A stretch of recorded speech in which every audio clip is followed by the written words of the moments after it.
Jack, if you'll start us off with question 1. Is Australia called land down under? I put that because it lies in the southern hemisphere. Good. You might have also said that it's below the equator. Either of those answers is fine. You might have put both of those. Either answer would be correct. Let me make that a little bit bigger for us. There you go. That should be a little bit easier to see in the back. All right, number 2, Kinley.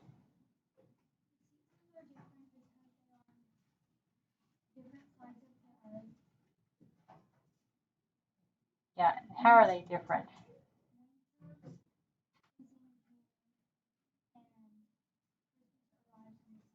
Yes, in Australia, their winter is in June and Christmas is a summer one. The way I explain it, I just said that they are opposites. Like Kinley said, they're on opposite sides of the equator, and so your seasons are opposite. For example, Monday is the first day of fall for us, but the people who live in Australia, it's going to be the first day of spring. It's going to be the first day of spring. So for us, we're going to be thinking about hopefully temperatures will start, going down some, and the weather will get cooler and cooler, and eventually kind of cold. The tree leaves will start to, change colors and fall off. For us, that's fall. That's our September, our October, November, and the beginning of December. If you live in Australia, you're starting spring. So they're going to be thinking about weather getting warmer and warmer, the flowers starting to bud and bloom, trees getting their leaves on. So our seasons are actually opposite because we're on opposite sides of the equator. Number 3, Hudson. How does Australia compare to the U.S. in size and population? Australia has 18 million people and the U.S. has 250 million. Good. You got the population part. What about the size part? Did you answer that part of the question? It is. Okay. You want to make sure that you add that then. So if you only did part of the question, you want to add the part that you're missing. It did ask about population and size. So it's about as big as the United States, not including Alaska and Hawaii. That's how they compare in size. And then in this book, it said the population of Australia was 18 million, and those 48 states it was comparing to had 250 million. Alaska is really, really big. It's twice the size of Texas. So when we add Alaska into our size of the country, it makes the United States even bigger. But if you just look at the 48 states that touch each other, it's about the same size as Australia. What about population? Who's bigger? Us by a huge amount. Hudson? I did put it. Cool. So you found where you've written that. Good job. You're going to make a note. And you probably, if you have room down here, you can write it right here. But this book is kind of older, and it also wasn't comparing all of the states. So we're going to go up and at the top of your page where you got some room, so up here above the title where you got a little room, we're going to make a note of population of the United States and Australia. And you want to write these down so that you have it. It's a fact that you might need to know as we're doing other assignments. So just at the top of your page. The United States population is 324,386,000. Australia's population is 24,127,000.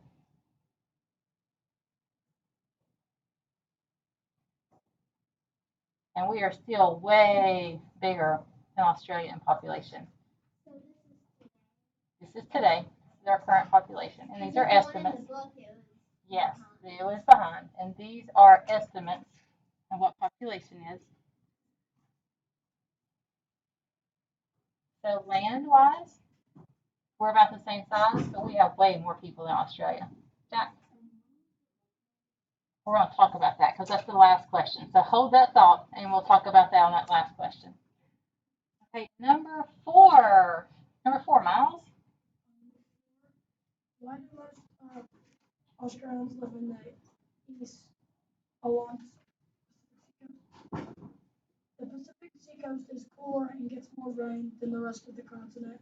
The country's 2 largest cities are both in Western Australia. Good. Your first sentence was almost exactly what I have. So your first sentence is cooler and gets more rain than the rest of the country. And I like how you guys are answering complete sentences. You're doing a really good job of that. We talked about this when we did our regions, that the Eastern Highlands, that the eastern side of Australia gets more rain and more people live there because of that. When you look at a map of Australia, this is just Google Maps. And let me start us out over here and go to Chickamauga. So we have a comparison. So here we are. This is just satellite images from Google Maps. It's not current. We can't step outside and wave. But when I zoom in, here's the football field. This is the building that we're in right now. This is where we're at in Georgia. You can tell it's pretty green. You can see, grass. You can see trees. And if we go over to Australia, what do you notice about a lot of Australia? It's mostly desert. It is the outback. This area here, you can see it's very red. It's dry looking, isn't it? Even on the satellite image from space, we can see this area looks dry. If you look on the East Coast, though, you can see that it starts to get what color? Green. You can tell this eastern side of Australia gets more rain simply because it's greener on the satellite map. This is where most people in Australia live. The most populated city we talked about was what? Sydney. Sydney's right here. Okay. Can you what? We will, but not today. Okay, so there's some cool things on Google Maps and Google Earth if you've never visited there and played around. It's really neat being able to look at the satellite imagery. Going back to number five, Annabelle?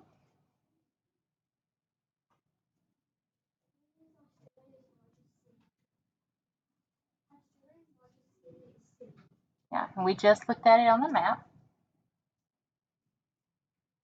If you've ever seen the movie Finding Nemo, one of the scenes, they're in the dentist's office there, and you look out the window, and you can see these landforms. These are like the Statue of Liberty are for the United States. They are landmarks that when you see them, you should recognize it as showing Australia. This is the Sydney Opera House. This is the Harbour Bridge. Let's scroll down. These are them in real life. And another thing that kind of shows you that in Finding Nemo, you're seeing those things. These are just all different characters from Finding Nemo and those Australian landmarks.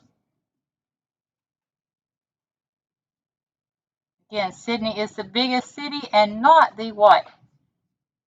It is not the capital. Which leads us to the next question. Zach Grauer. What is Australia's capital? Australia's capital is Canberra. Now, Canberra.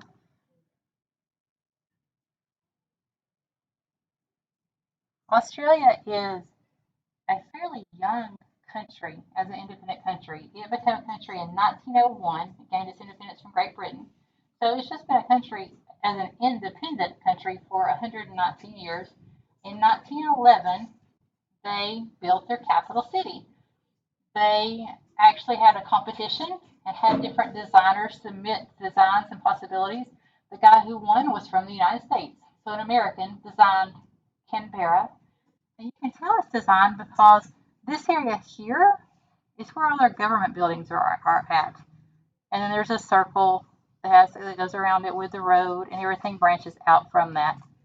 Washington, D.C. is also a planned city. If you've ever been to Washington or if you look at our maps, we have the National Mall. It has the National Capitol, the Capitol building on one end. You have the White House, which is over to the side. You have all of our museums and monuments that line the mall going down to the Lincoln Memorial and the Potomac River. Yes, sir, Jack.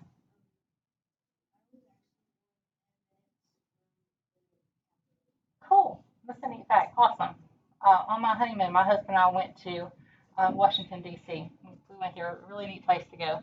Brady? So Australia kind of started like fresh because it was January 1st. Oh, yes. 1901. They started fresh with the New Year's Day.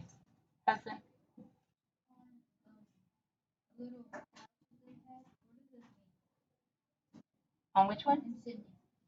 Oh, the Opera House? Yes. It's supposed to look like something. So he's asking about the Sydney Opera House, and if there's not really a meaning for it.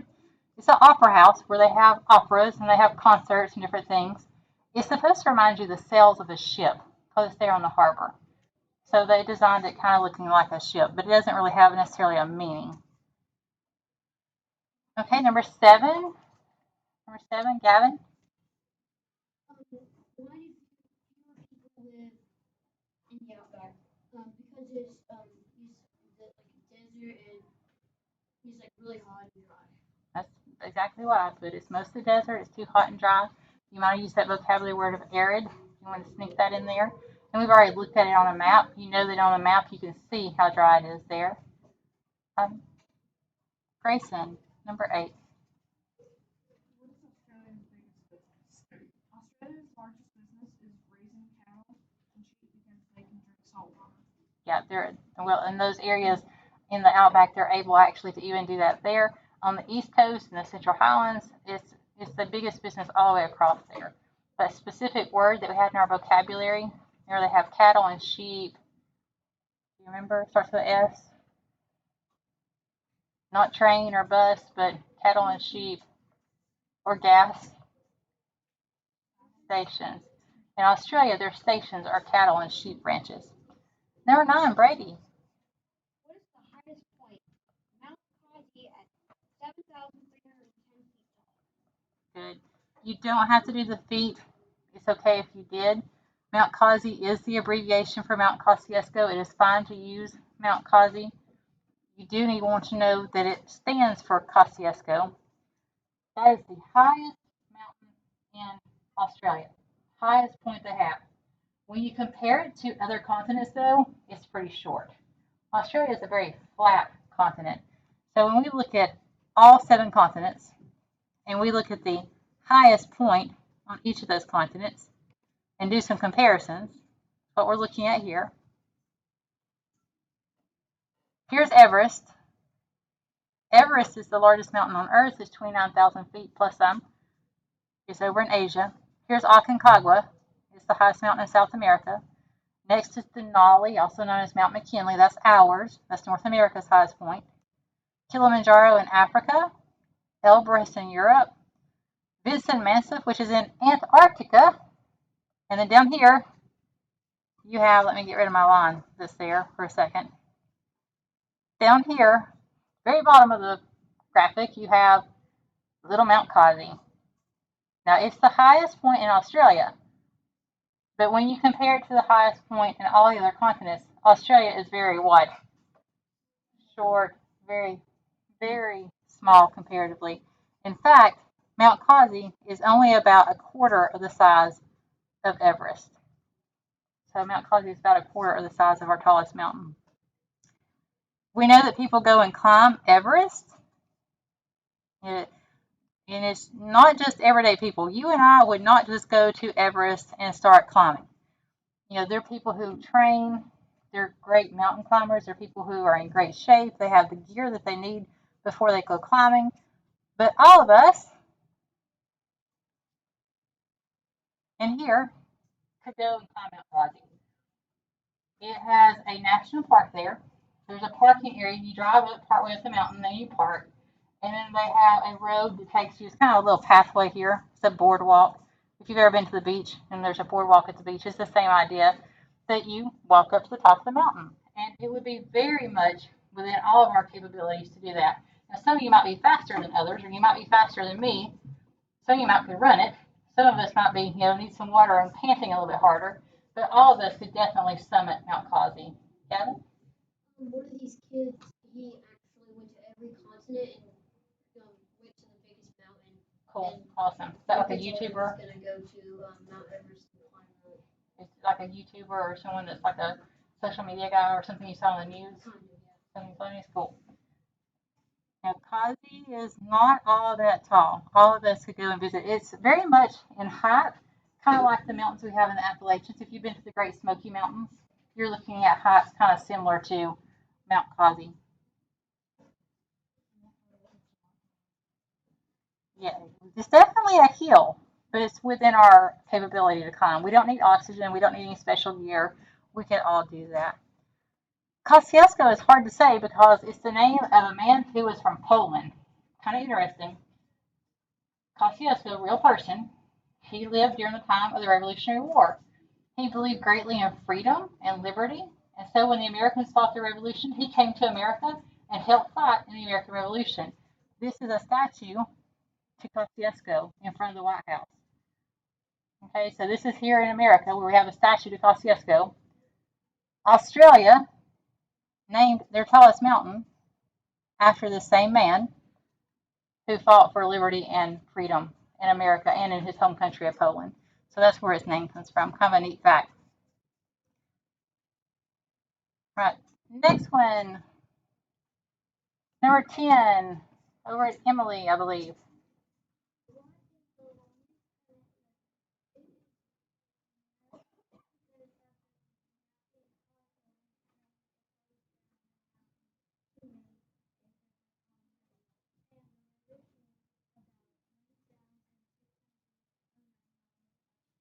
Good. You included the facts for how long it was and it started in those mountains. As long as you have Murray, you've got what you have to have.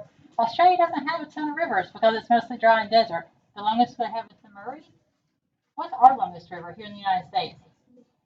Mississippi. Mississippi is our longest. Number 11, Emma.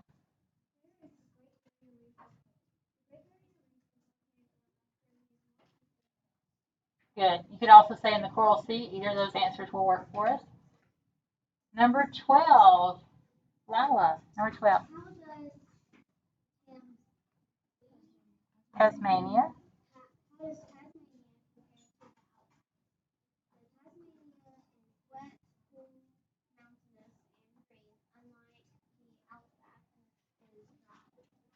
Yeah, it's dry, flat, and hot there in the outback. They're almost opposites. When we look at them on that map, that satellite image again, you can see the outback. We already talked about it. It's dry. If we look down here in Australia, down below it, there's Tasmania. That's their island state. And you can see on the satellite image, definitely much greener. What animal is Tasmania known for? Tasmanian devil. And so to get to see Tasmania a little bit, let's find out about two things. People are always curious about the Tasmanian devil and they want to know what it looks like and what it sounds like and some facts about it. But this also lets us look at Tasmania as well.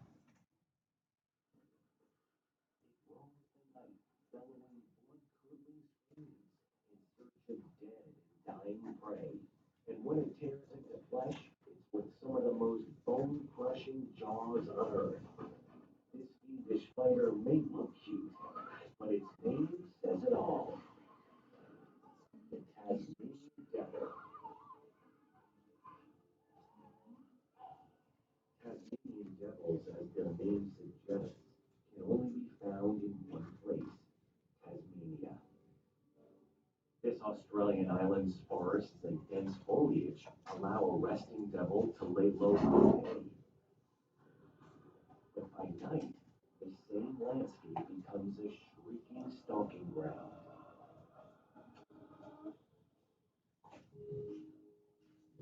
Tasmanian devils are the kangaroo's crankiest cousin. Like most marsupials, they start as tiny specks in their mother's pouch. They don't get as big as their fleet-footed relatives. Tassie devils only reach 2 feet and weigh just under 30 pounds. But what they lack in size, they make up for in strength. Devils' huge heads hold powerful, crushing jaws, and their bite is even worse than their ear-splitting bark. The Tasmanian devil has the strongest bite force of any living mammal on Earth, capable of ripping through flesh and bone.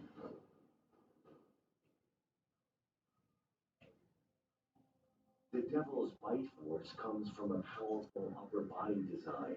The Tassie's massive head is disproportionately larger than the rest of its torso and supports an unusually prominent and powerful mouth.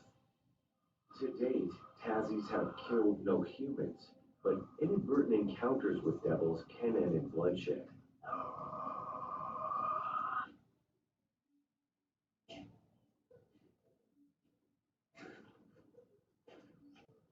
One of the only ways to observe them is in protected animal parks.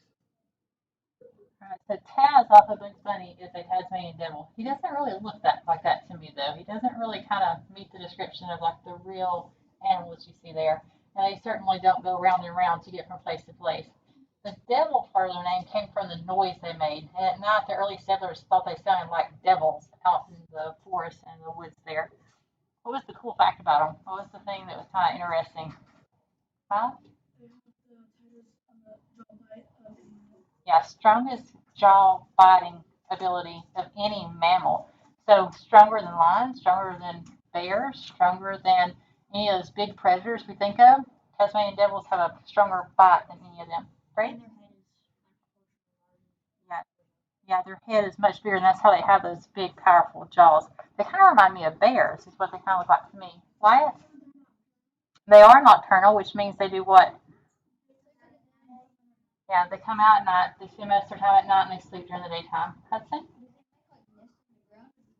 That was a burrow that you saw there underneath, like a little cave. So that was the burrow that they were going to look at in the video, but we just wanted to see that first part of the clip.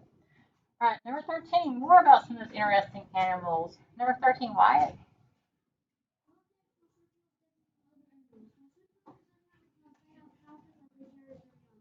Yes. And the important thing that house is for the babies to develop in. In fourth grade, I remember reading a story. It was a nonfiction story in our reading workbook, and you read the story and you answered questions.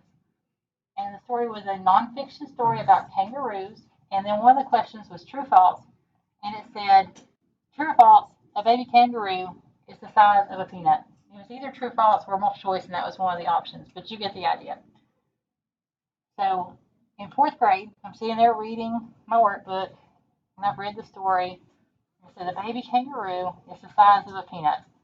I'm going, well, my cat at home has had kittens, and so my kittens at home are about this big. You know, they're about 3-4 inches long. They're small, but they're about this big. And a kangaroo is much bigger than a cat. So my reasoning was, well, if a kangaroo is bigger than a cat, their babies are bigger. There's no way it can be the size of a peanut. Guess what? They're the size of a peanut. And the reason why is because they're born super, super early and they finish developing in the pouch. So they're born before they're through becoming kangaroos. They're actually born without their hind legs. Their eyes aren't developed yet. Their ears haven't developed yet. You can still kind of see through them. They're kind of clear. So it's super, super early in its development. It goes to the pouch and it finishes growing. I heard a question.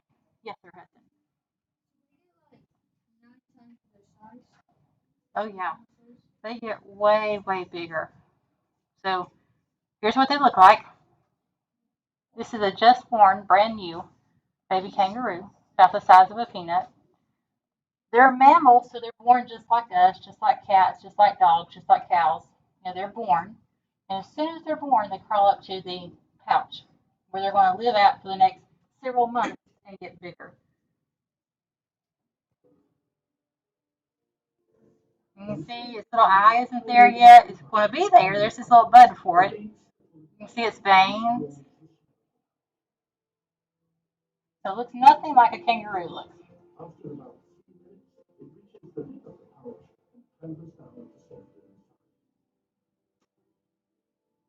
They're mammals, so they drink milk just like cats, dogs, cows, and us.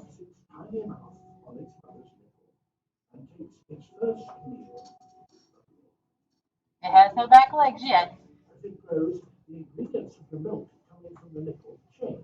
It's bigger. You can see its back legs. Looks a little bit more like a kangaroo. Much more kangaroo-like now.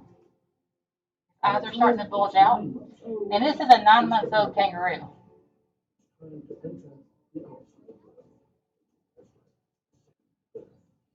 Her pouch is stretchy, and he curls up tight to get in. What are they called now? Joey. He's a little unsteady at first, but none offers a helping hand. I'm not sure about this. Now he's known as Joey.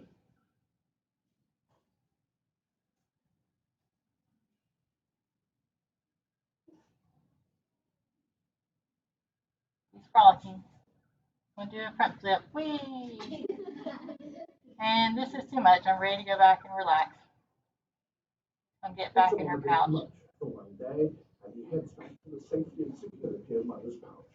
It will be another year before he's fully independent. So hopefully that helps you understand why marsupials have a pouch. They have pouches because their babies are born super, super, super, super tiny. What do they do in the pouch? They finish growing. They drink milk and they finish growing. So basically they finish developing there.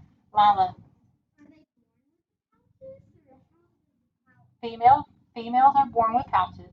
So it's just a part of their anatomy. If you're a female marsupial, you're born with a pouch. And Australia has tons of marsupials. The kangaroos, obviously, the koalas are marsupials. That Tasmanian devil we watched a little bit ago, they have pouches. They're marsupials. On the wall, there's a picture of the wombat. They're kind of like groundhogs are for us. They're marsupials. Tons of marsupials over in Australia. We have one. You guys know what our one marsupial is? Do you remember? I think we talked about it one day. Possum is ours. There's Mama Possum. When they get too big for the pouch, they ride on her back. But there they are in her pouch. So there's Mama Possum. And there's her pouch. And there's all her little babies. She has more than one, so they're all tangled up in there. But once they get big enough, they ride on her back. Once they're too big for the pouch, she carries them around. I bet Mama Possum gets awfully tired carrying all those babies around. Emily?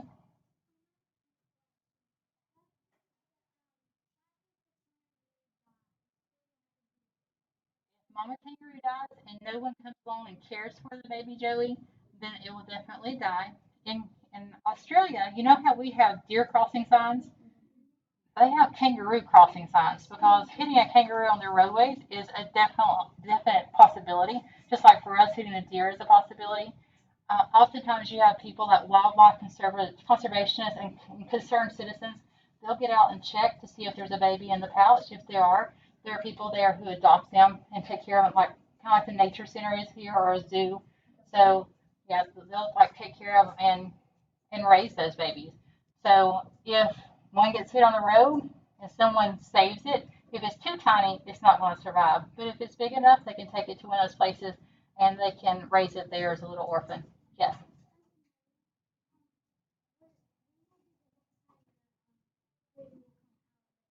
It comes out daily. So once it's that big, it comes out. It's still drinking milk, but it's also learning to explore, eating grass.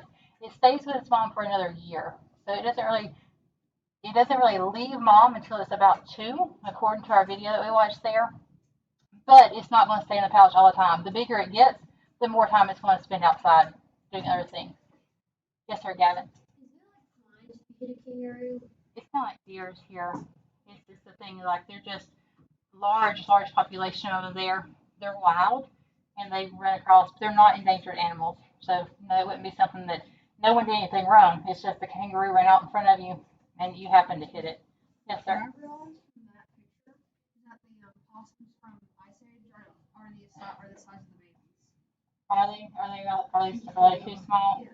Brady? No, so when you go down to like if you hit a buck or a kangaroo, would the buck be more deadlier because About the its same. antler can go An- through the windshield? Anchor through or antlers through the windshield, but as far as size and mass, uh, hitting a deer will tear up your car. If you've never done that or haven't had a family member or someone show you, deer and kangaroo would be the same as far as mass, as far as about the size, about the same weight, and how much damage it would do.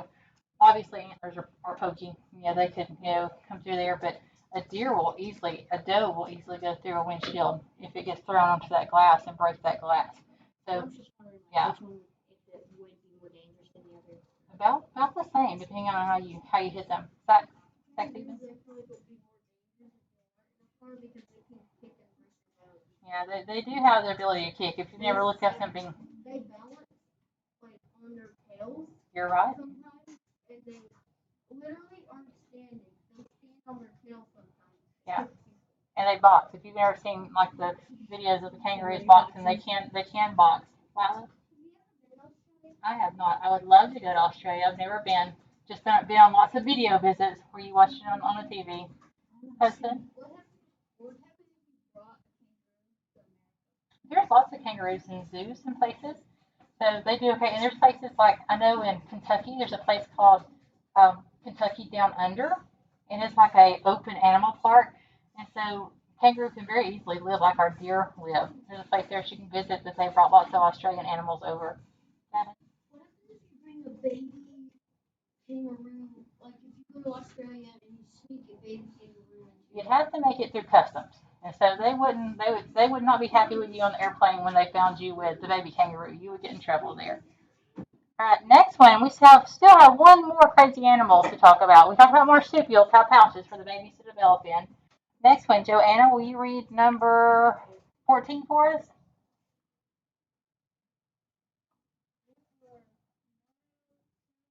Good, monotremes.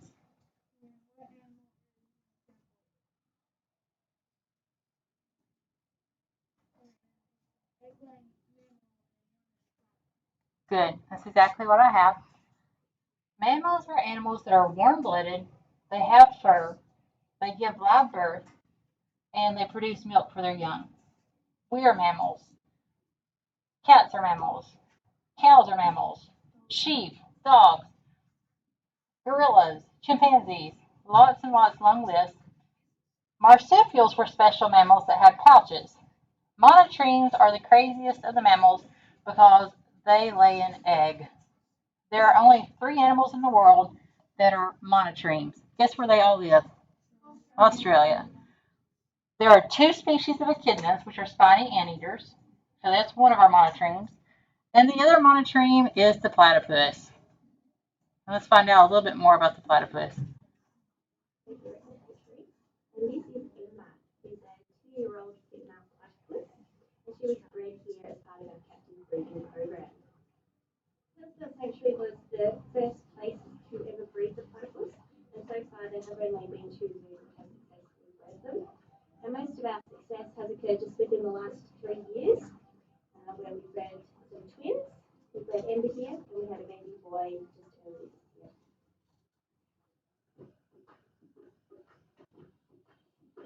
Well, they're so cool because they're unlike anything else in Australia or in the world, really. You can see they do look a little bit unusual, but they do actually have loads of personality. The Ember here, she's our troublemaker. So if there's something to climb on and jump off, she's your girl. The platypus is one of the most expensive animals to keep in captivity. It costs us around $13,000 just to feed Ember for 1 year, which is about double what you would spend on food for yourself every year. This is how many yabbies Ember eats each day. She also gets a big handful of earthworms. She gets some mealworms, fly pupae, and as a special treat, which you'll get today, she also gets blackworms and dragonfly larvae.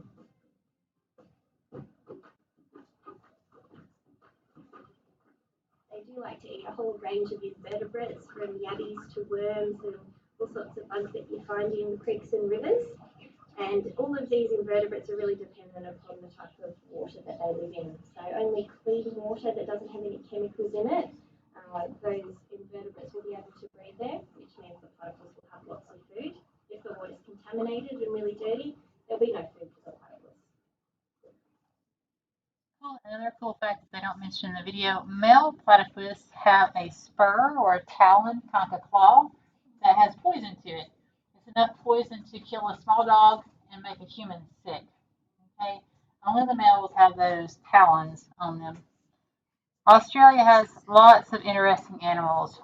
Yes, sir, Brady?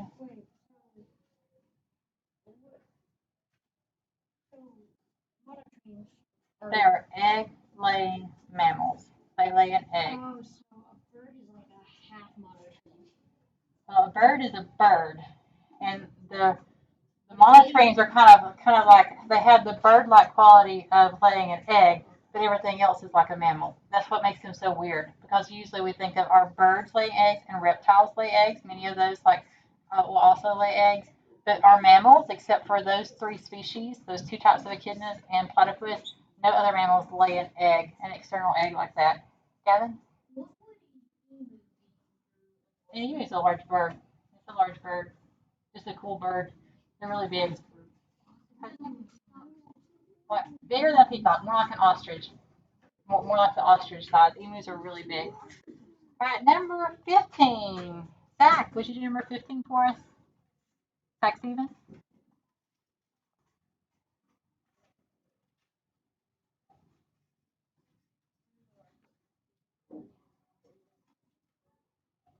I saw you go get it, so you were hunting that. I'm going to move on and come back to you then. I'll do the next one for us. Hannah, number 15. Now read the question for us.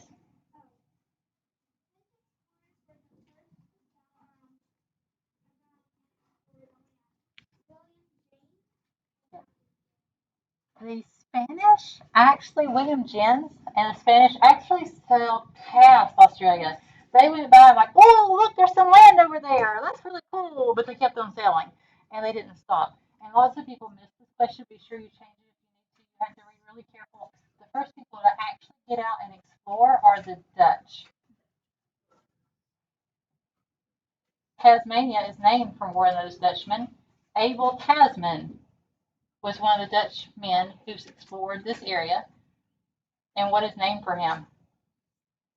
Abel Tasman, Tasmania. Abel Tasman has Tasmania. There's also the Tasman Sea that is named for him. Number 16. Marley, number 16. Good job. Number 17. Layla.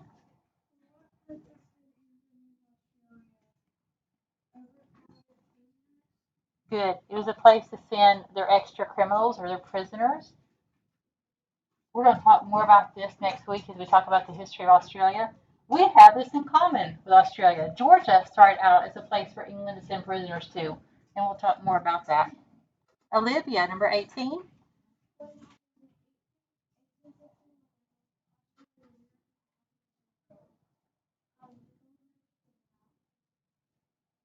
Good. 1851, gold was discovered, so they had a gold rush. So 1851, there was a gold rush. They discovered gold. We had a gold rush about the same time in California. The San Francisco football team is named for that year. San Francisco 49ers. 1849 in California, we had a gold rush in our country. The same thing happened. Lots of people rushed to that area trying to get rich. Got a question, comment? Hope, number 19. They were the first people to live in Australia. They were called Aborigines. They were called Aborigines. If you put that they were people from Southeast Asia, don't erase it. That's correct too. People from Southeast Asia called Aborigines. Okay, so if you put people from Southeast Asia, that's true. Those people became known as the Aborigines. Just add in the words called Aborigines. Number 20. Coming back to Jack. Yeah, skip Code. Code, you just did yours, right? Jack.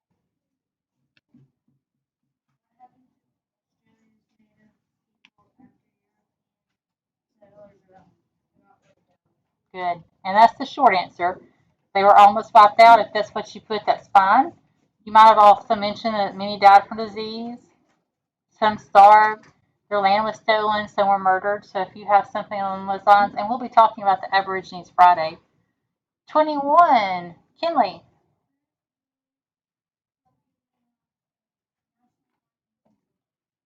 Good. Be sure you put what area it's in. It is in a national park, but she said that's in Central Australia, and that's what I was looking for. Where at in Australia is that? You might have said middle of the outback. You might have said center of Australia. As long as you told where Uluru is. Uluru is Ayers Rock. Almost done. Number 22. Hudson.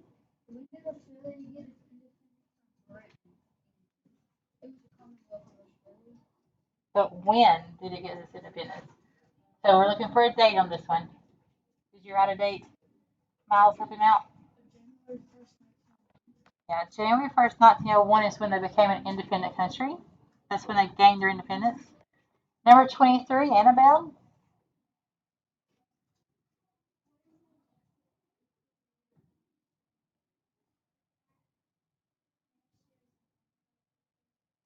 Good. Prime Minister is their leader, their political leader. We have a president, they have a prime minister. We'll be talking about how we have two different types of democracies. We are a presidential democracy, they are a parliamentary democracy. And the last one, Zach Brower, would you read that question for me? what can the caption on page 2 tell you about when the book was published? All right, that caption tells you two facts, and I'm going to point those out to you. This is what it says. It says this picture on the right was taken in 1996. So you know this picture was made when? 1996. So this book has to have been published 1996 or later. And it keeps on to say, it says it was part of Australia's preparation for the 2000 Summer Olympics, which will be held in Sydney. Will be means that's in the future. So 2000 is in the future. So this book had to be between what two dates? Huh? 1996 and 1999. Yeah, it had to be between those. It had to be after 96, but before 2000. How do you find out when a book is published? You look it up. How do you look it up? Well, you might can Google and look at the title, but if you look inside of a book, at the very front, usually on the title page, and it might be on the front or the back of the title page, there's something called the copyright. Copyright is a C with a circle around it, and it tells you when the book was made.